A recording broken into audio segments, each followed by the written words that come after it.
data di BPS, di statistik, rata-rata lama sekolah penduduk perempuan di Kabupaten Pasir itu hanya 8,1 tahun.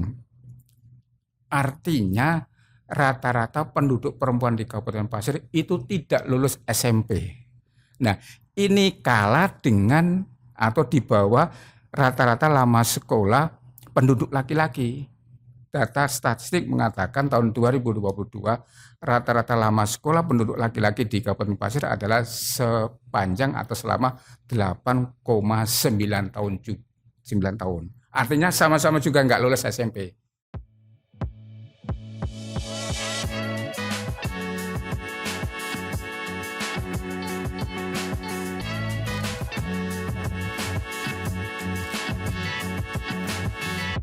Tentunya bersama Dinas Komunikasi Informatika, Statistik dan Persandian di podcast hari ini bersama Mila tentunya hadir di sini untuk narasumber kita Bapak Amir Faisal, di mana beliau adalah Kepala Dinas di DP2 KBP3A atau Dinas Pengendalian Penduduk, Keluarga Berencana, Pemberdayaan Perempuan dan Perlindungan Anak. Ya, apa kabar Bapak hari ini? Alhamdulillah sehat.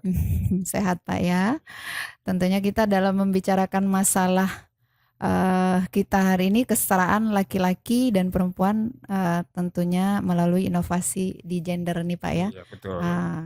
Banyak sekali selain tentunya bisa membantu dalam pembangunan Pak ya. Okay. Tapi kesetaraan dan keadilan ini masih sampai di mana pencapaiannya dan definisinya Pak untuk gender atau pengutamaan gender ini. Iya. Ya Pak. Baik, bismillahirrahmanirrahim. Assalamualaikum warahmatullahi wabarakatuh. Selamat pagi dan salam sehat untuk kita semua. Yang kami banggakan para pecinta podcast Diskominfo Staper Kabupaten Pasir. Baik, hari ini kita bertemu dalam forum ini untuk membicarakan satu tema yang juga sangat menarik ya, tentang kesetaraan dan keadilan gender di Kabupaten Pasir. Tentunya ini bagi para pecinta podcast ada sesuatu kata-kata yang mungkin baru pertama kali didengar atau mungkin asing, yaitu kata-kata gender. Nah, mungkin selama ini pemahaman kita tentang gender itu mungkin banyak orang yang mengartikan sebagai perempuan atau jenis kelamin perempuan. Padahal gender atau kita lihat di dalam pengertian yang definisi yang asli itu adalah suatu konstruksi sosial yang terjadi di masyarakat tentang peran laki-laki dan perempuan yang tidak ditentukan oleh jenis kelamin dan bisa berubah sesuai dengan perkembangan zaman. Nah, itu adalah definisi yang lebih lengkap tentang gender. Nah, kalau kita melihat definisi ini tentunya kita akhirnya bisa paham bahwa yang dimaksud gender itu bukan jenis kelamin perempuan. Nah, untuk lebih memahamkan tentang istilah gender itu bagi para pencinta podcast, mungkin saya bisa memberi gambaran atau ilustrasi ya gini. Kita mungkin gini, kalau ada seorang laki-laki dia pergi ke pasar belanja. Nah, itu pertanyaannya itu jenis kelamin atau gender. Nah, mungkin selama ini kita menganggap bahwa yang pergi belanja ke pasar itu kan perempuan. Ya. Padahal bukan, laki-laki pun juga sekarang banyak yang ke pasar untuk belanja. Atau mungkin seorang laki-laki yang memasak di rumah. Nah, padahal pengertian kita selama ini atau bayangan kita ini kan kalau memasak di rumah kan pasti ibu-ibu atau perempuan. Nah, seperti ini adalah yang dimaksud gender. Jadi bisa berubah sesuai dengan perkembangan zaman gitu ya gitu. Dulu mungkin banyak orang yang ke pasar itu perempuan, ya makan Mbak. Yeah. Tapi sekarang banyak juga laki-laki. Nah, berarti itu adalah peran gender. Atau mungkin memasak di rumah. Dulu yang sering kita dengar ibu-ibu kita ya pastinya yang memasak di rumah adalah ibu-ibu. Nah, terus sekarang kita bandingkan dengan kalau itu jenis kelamin. Nah, seorang perempuan, mohon maaf, menstruasi. Itu kalau saya tanya itu gender atau jenis kelamin? Pasti jawabannya jenis kelamin. Karena nggak mungkin laki-laki itu menstruasi. Ya kan gitu. Iya. Atau mungkin perempuan menyusui bayinya. Nah, kalau saya tanya itu gender atau jenis kelamin, pasti jawabannya jenis kelamin. Karena yang bisa menyusui seorang bayi itu adalah jenis kelamin perempuan. Laki-laki nggak bisa. Nah, 2 contoh ini atau 4 contoh tadi ini bisa memberikan pemahaman kepada kita bahwa pengertian gender selama ini mungkin banyak orang yang salah bahwa itu dianggapnya hanya menyangkut perempuan. Padahal itu adalah menyangkut peran sosial laki-laki dan perempuan yang bisa berubah sesuai dengan perkembangan zaman dan tidak dibatasi oleh jenis kelamin. Intinya perubahan ya, Pak, Perubahan ya. gitu.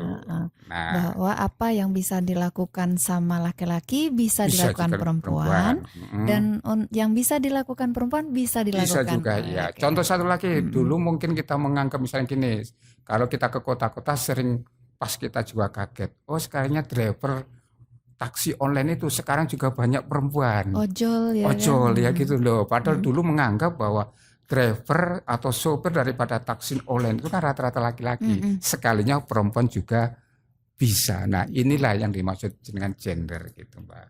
Jadi sekarang berusaha untuk setara ya, Pak, ya, dan adil. Nah, kembali kepada kita topik hari ini kan tentang keadilan dan kesetaraan gender itu, kita mungkin bisa merunut ke belakang.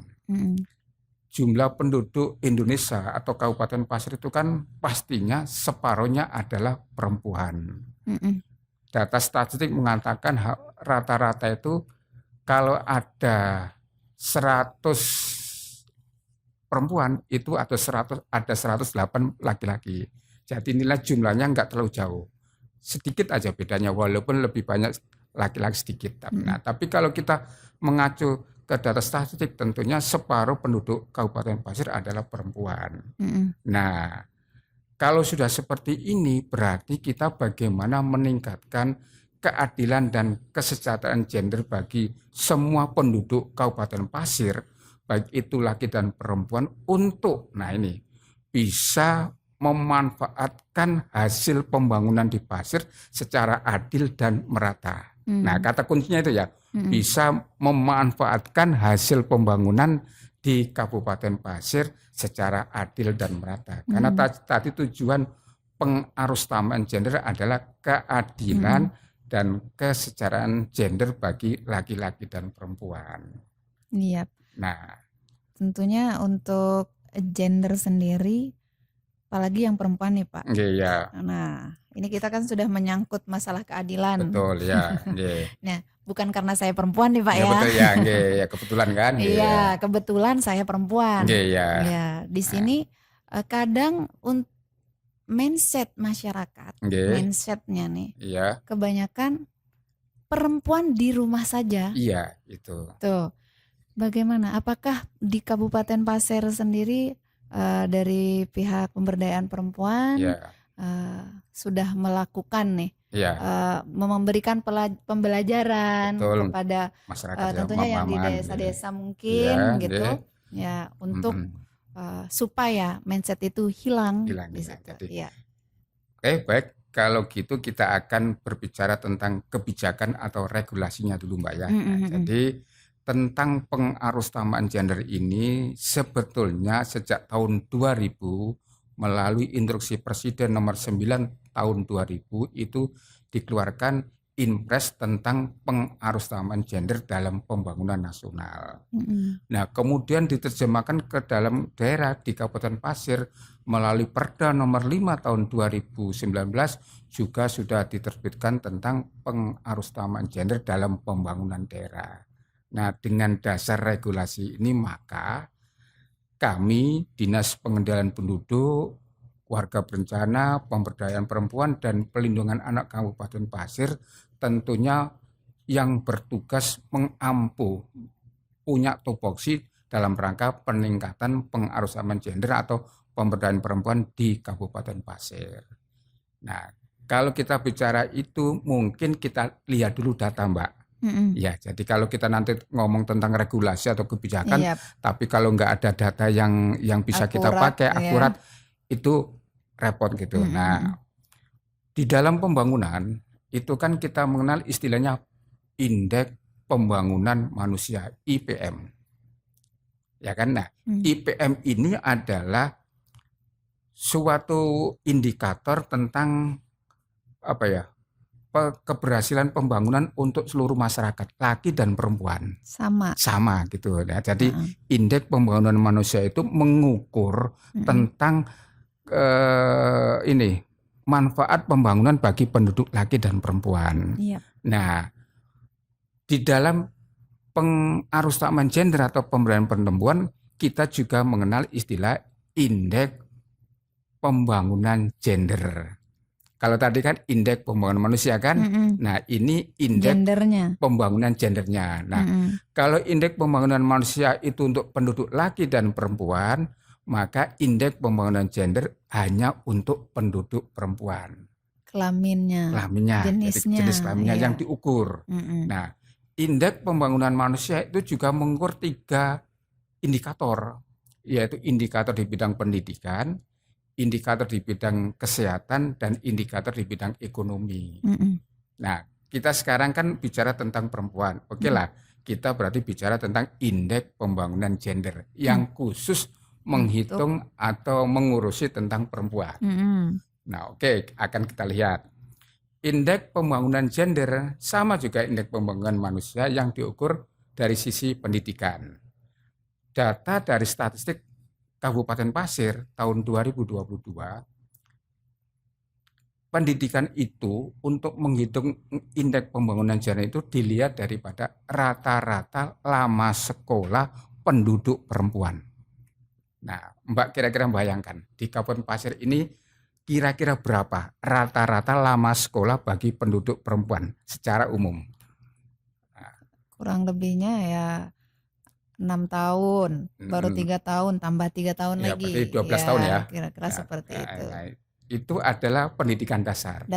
Nah, 12 tahun. Nah, tetapi sekalinya data di BPS, di statistik, rata-rata lama sekolah penduduk perempuan di Kabupaten Pasir itu hanya 8,1 tahun.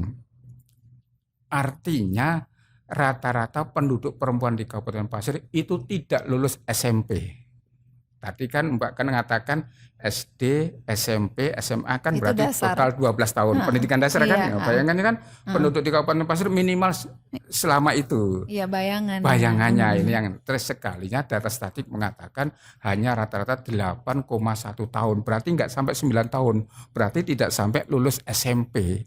Itu rata-rata penduduk perempuan Kabupaten Pasir. Nah, ini kalah dengan atau di bawah rata-rata lama sekolah penduduk laki-laki.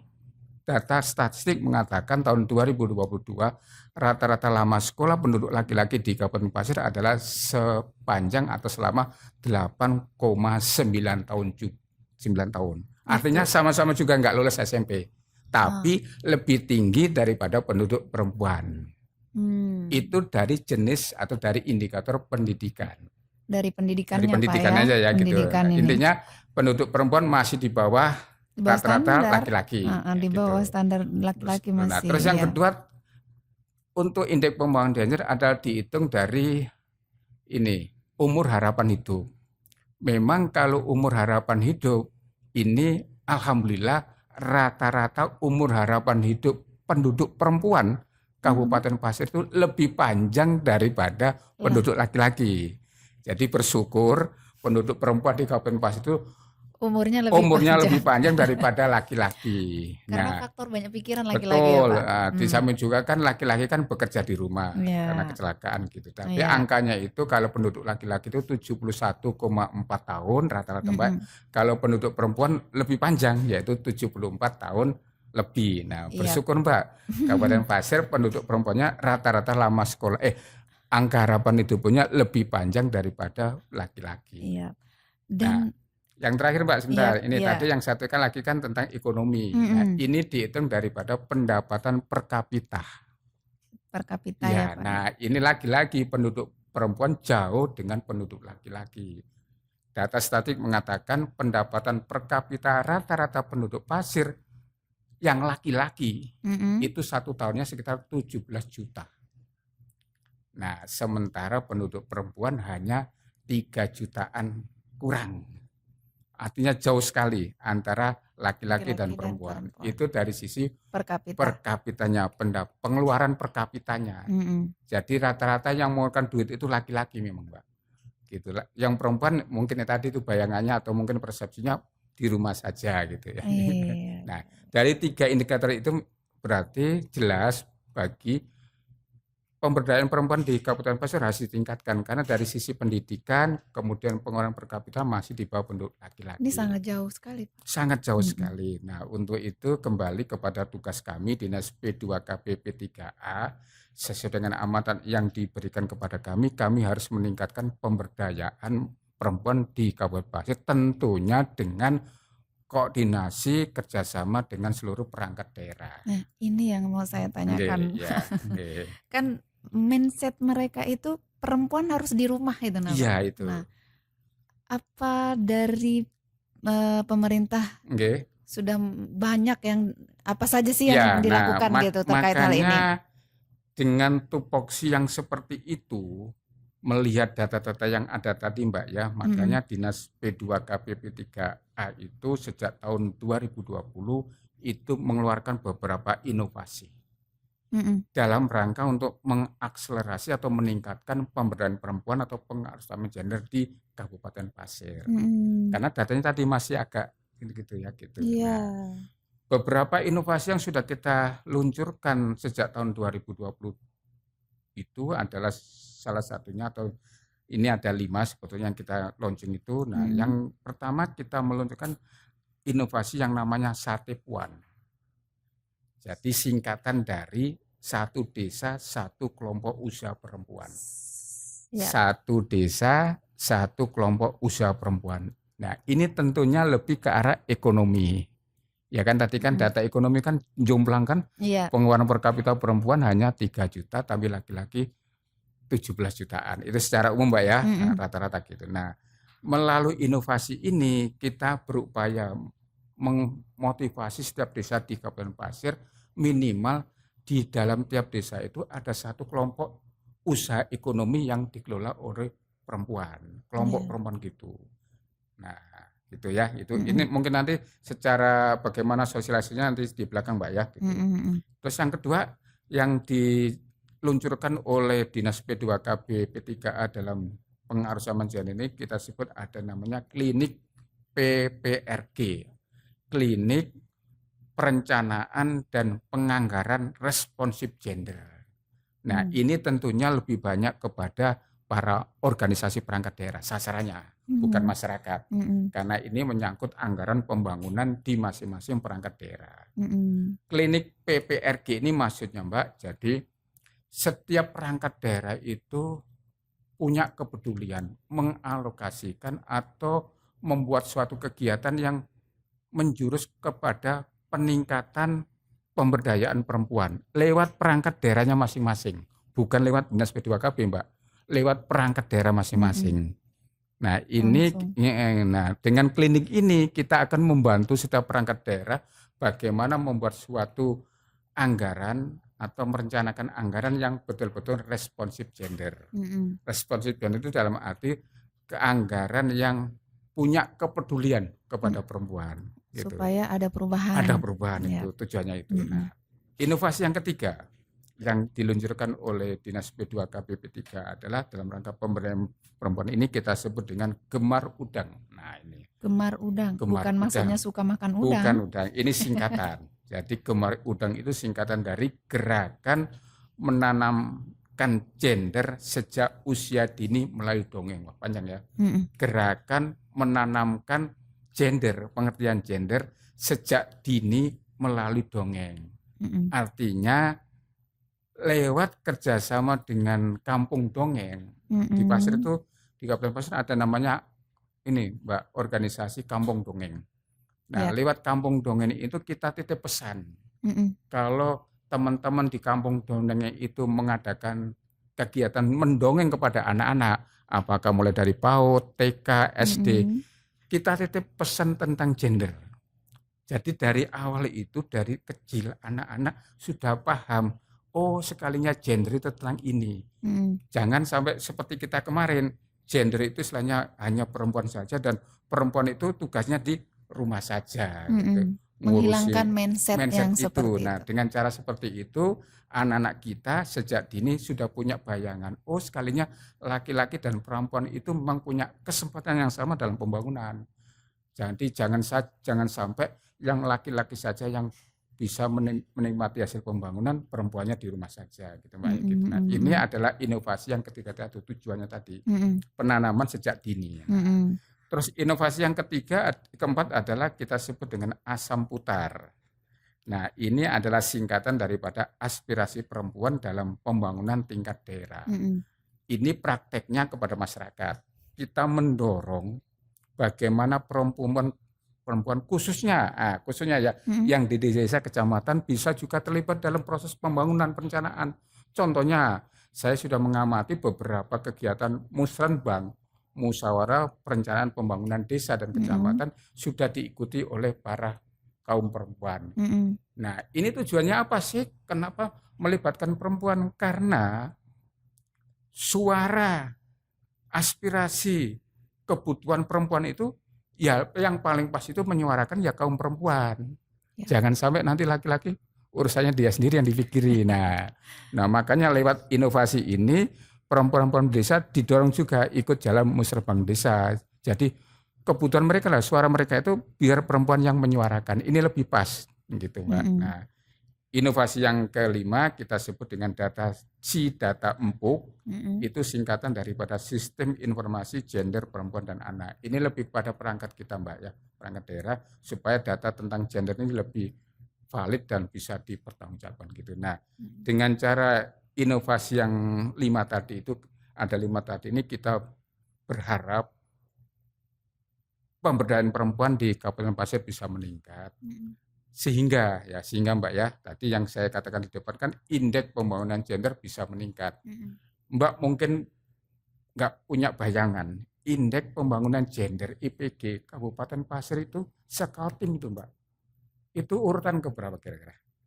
Kalau indeks pembangunan manusia kalau nggak salah itu nomor 6 itu, se-Kalimantan Timur dari 10 kabupaten kota. Nah, berarti berapa persen aja Pak ya? Berapa persen? Nah, indeks pembangunan gender Kabupaten Pasir itu sekalinya urutan ke-10 dari 10 kabupaten kota di Kabupaten Pasir. Atau mungkin kita ini karena ada di sini ya, maksudnya bukan di kota, di Grogot atau apa. Jadi kita nggak tahu tuh yang di desa-desa. Itu. Jadi pemikiran kita, oh mungkin Kabupaten Pasir sekian nih. Ya, gitu. Nah memang kalau kita melihat misalnya rata-rata lama sekolah perempuan di Kecamatan Tanah Grogot, tinggi-tinggi ya mungkin. Paling enggak SMA ya gitu, atau kuliah ya gitu. Tapi itu adalah di Tanah Grogot, Kecamatan. Realnya sekabupaten hanya sebesar itu, dan itu yang menghitung adalah kantor Badan Statistik Kabupaten Pasir, bukan Dinas P2K P3A. PR-nya banyak gitu ya gitu. Iya. Ini tentunya banyak sekali kesulitannya nih Pak, apalagi untuk merubah mindset masyarakat yang belum memahami. Tentunya pertama memang di bidang pendidikan dulu Pak. Betul, ya. Karena kuncinya itu ya, jadi masa depan bangsa kan ditentukan oleh pendidikan bangsanya, masyarakatnya. Dan cara-cara sendiri ada ya Pak? Ya tentunya kita tetap berkoordinasi bekerjasama dengan Dinas Pendidikan Mbak ya, karena ini kan tupoksinya ada Dinas Pendidikan. Nah, kita sampaikan data seperti ini, tapi bantuan kita juga, komunikasi kita juga bagaimana tadi kan lewat inovasi Gemar Udang, gerakan gender sejak dini kan juga salah satu upaya Mbak, gitu kan gitu. Pokoknya intinya jangan sampai punya bayangan tadi itu perempuan di rumah saja. Nah, kalau sudah perempuan di rumah saja ya sudah, sekolahnya cukup SMP aja kan gitu. Kalau kehidupan sejahtera ya itu lebih panjang lagi ya. Nah, kehidupan sejahtera dihubungkan dengan ekonomi. Nah, tadi saya katakan rata-rata pengeluaran per kapita penduduk perempuan kan jauh sekali dengan laki-laki. 3 juta perempuan, 17 juta laki-laki. Nah, sekarang kita punya bayangan gini. Katakan ada keluarga suami istri. Kalau selama ini dominasi daripada pendapatan ekonomi itu ditopang oleh suaminya laki-laki. Nah, kita kan juga punya perakiraan. Misalnya, kalau laki-lakinya itu karyawan perusahaan swasta. Kemarin kasus COVID banyak di PHK. Yap. Oke, kira-kira gimana kehidupan ekonomi keluarga? Jomplang gitu. Nah, lagi contoh, suami istri rumah tangga, takdirnya suaminya meninggal. Akhirnya apa? Perempuan menjadi kepala keluarga. Dan tidak mengerti Dan tidak apa-apa. mengerti apa-apa dan tidak ada penghasilan untuk keluarganya, anak-anak gitu. Kira-kira bagaimana itu, Mbak? Itu yang banyak terjadi. Itu yang banyak terjadi. Atau mungkin suaminya pergi jauh, merantau, Nggak pulang-pulang. nggak pulang-pulang. Bang Toyib ini, Pak. Itu, nah itulah Mbak. Makanya di dalam ini sebetulnya juga ada satu Mbak yang kita edukasi ke masyarakat. Kita sudah membina yang kita sebut dengan PEKA, PEKAA, yaitu singkatan daripada perempuan kepala keluarga. Nah, ini maksudnya apa? Perempuan kepala keluarga adalah, ya bahasa masyarakatnya adalah perempuan janda. Nah, ini juga kita bina Mbak. Kita fasilitasi kepada OPD yang punya kegiatan untuk pemberdayaan ekonomi perempuan. PEKA ini tolong jangan sampai ditinggalkan, karena mereka juga perlu bantuan kita, Mbak. Diberikan ilmu supaya punya skill untuk bisa hidup. Nah, lewat juga inovasi satu puan, satu desa, satu kelompok usaha perempuan, sebetulnya juga ini wadah. Makanya kita juga berharap para kepala desa ini juga memperhatikan para PEKA ini.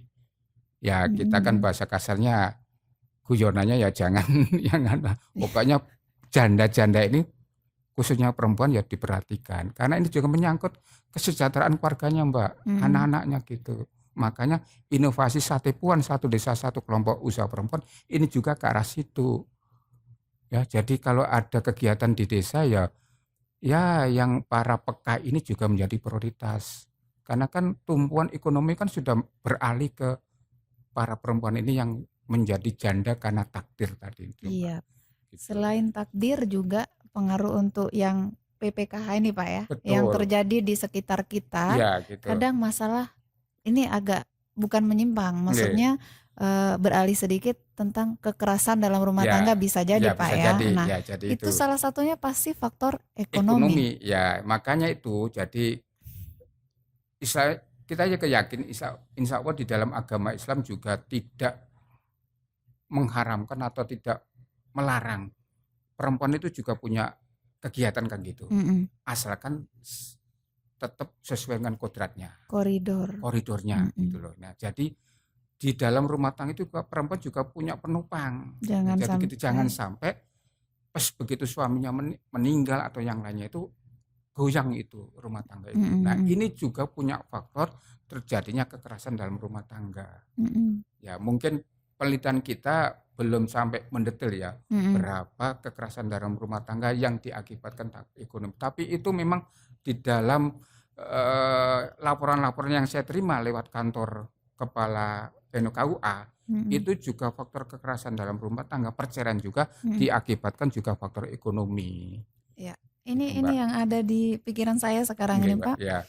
Banyak sekali kadang perempuan yang sudah pandai atau berpendidikan tinggi dan merasa punya uang sendiri, dia beralih menjadi kepala rumah tangga dan suaminya di bawahnya. Nah ini mindset begini juga salah. Itunya tentu kita juga kembali kepada apa istilahnya ya. Di sini kita jelaskan Pak ya.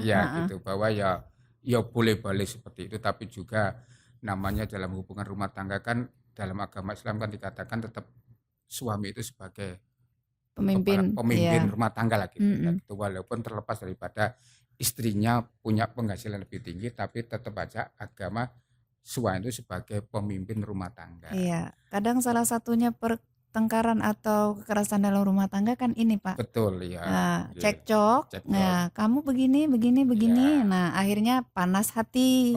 Ya kan Pak ya. Iya. Oke, di situ tentunya peranan dari pemerintah sendiri untuk edukasi ya Pak ya.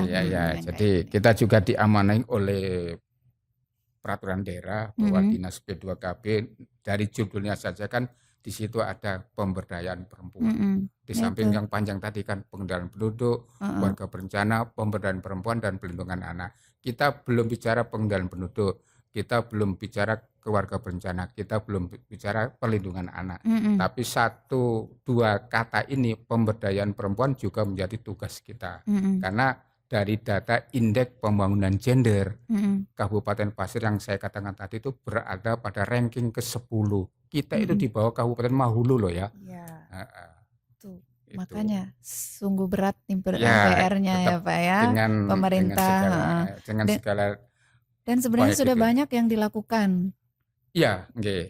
Nah, Mindset-nya agak susah Pak ya. ya kalau merubah mindset memang Mm-mm. perlu waktu yang panjang, Mbak. Tapi dengan segala kemampuan kita, sumber daya yang kita miliki, dengan kerjasama dengan seluruh organisasi perangkat daerah, ya tentunya kita bisa saling sinergi. Kan ini pesan juga dari Pak Bupati, apalagi kalau HUT Kabupaten Pasir tahun kemarin kan kalau nggak salah temanya itu adalah sinergisitas kan Mm-mm. antar perangkat daerah dalam mewujudkan Pasir Emas. Iya. Tentunya dari sisi pemberdayaan perempuan kita juga pastinya bersinergi dengan para perangkat daerah yang ada hubungannya, dinas pendidikan, dinas kesehatan, kantor koperasi dan lain gitu Mbak. Karena Iya. ini tentu tidak bisa kita tangani hanya satu organisasi perangkat daerah. Karena nanti untuk gender atau perubahan sendiri bagi perempuan Inge, yang tidak mempunyai misalnya pendidikan ya, atau apa,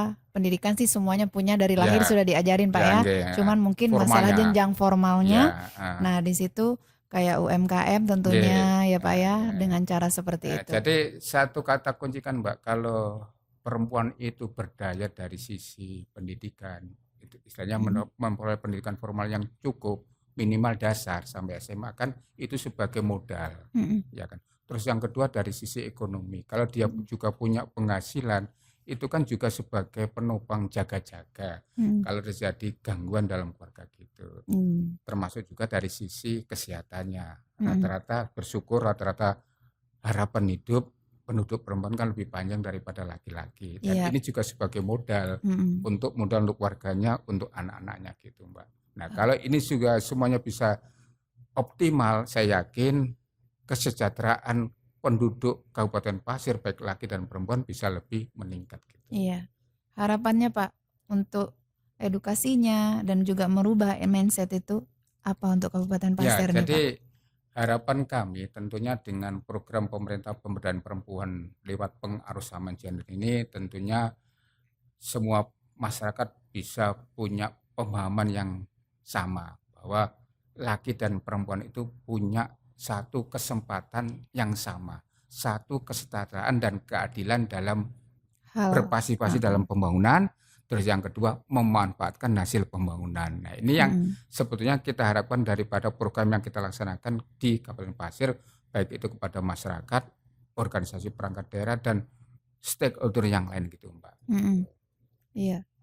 Dan di sini kesimpulannya bahwa dengan adanya perubahan pihak perempuan dan laki-laki seimbang sama ya, tanpa mengurangi kodrat sebagai perempuan ya, gitu ya. Gitu, karena ini nggak boleh dihilangkan. Ini kan sudah sunah tua kan, gitu. Itu kan diberikan oleh Yang Maha Kuasa. Tapi kesempatan dalam pembangunan itu harus sama.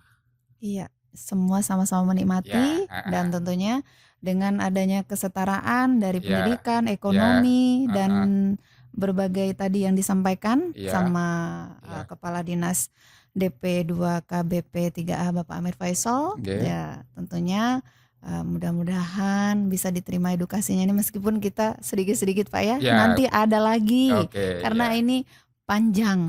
Kalau menceritakan masalah gender dan pengutamaaan gender juga PUG ini sangat banyak, belum yang lain-lain. Nah iya, dan mudah-mudahan aja yang kita harapkan bisa Pak ya. Iya, jadi dengan satu kata itu, kalau tagline kita itu Mbak ya dalam pembangunan itu, apalagi dengan gabungan kan pelindungan anak itu perempuan berdaya, anak terlindungi. Itu tagline kita ya, perempuan berdaya, anak terlindungi. Nah nanti cerita tentang anaknya, insya Allah di lain waktu gitu Iya, ya. oke. Terima kasih untuk Nggih, kehadirannya. iya. Semoga perempuan di Kabupaten Pasir Nggih, lebih memahami hal ini, nggih, jadi tidak ada lagi bahasa perempuan di rumah saja dan betul. tertindas, ya, Nggih, yang laki-laki merasa sewenang-wenang dan iya, lain-lain. iya betul Ya, Mbak. Nggih, Oke, terima kasih Pak ya. sama-sama. Nanti kita Nggih, ketemu lagi Pak dengan ya siap. podcast Nggih, iya di lain dengan tema Mbak tema ya. yang lain. Iya, Oke, oke siap. Makasih Mbak. ya. Nggih.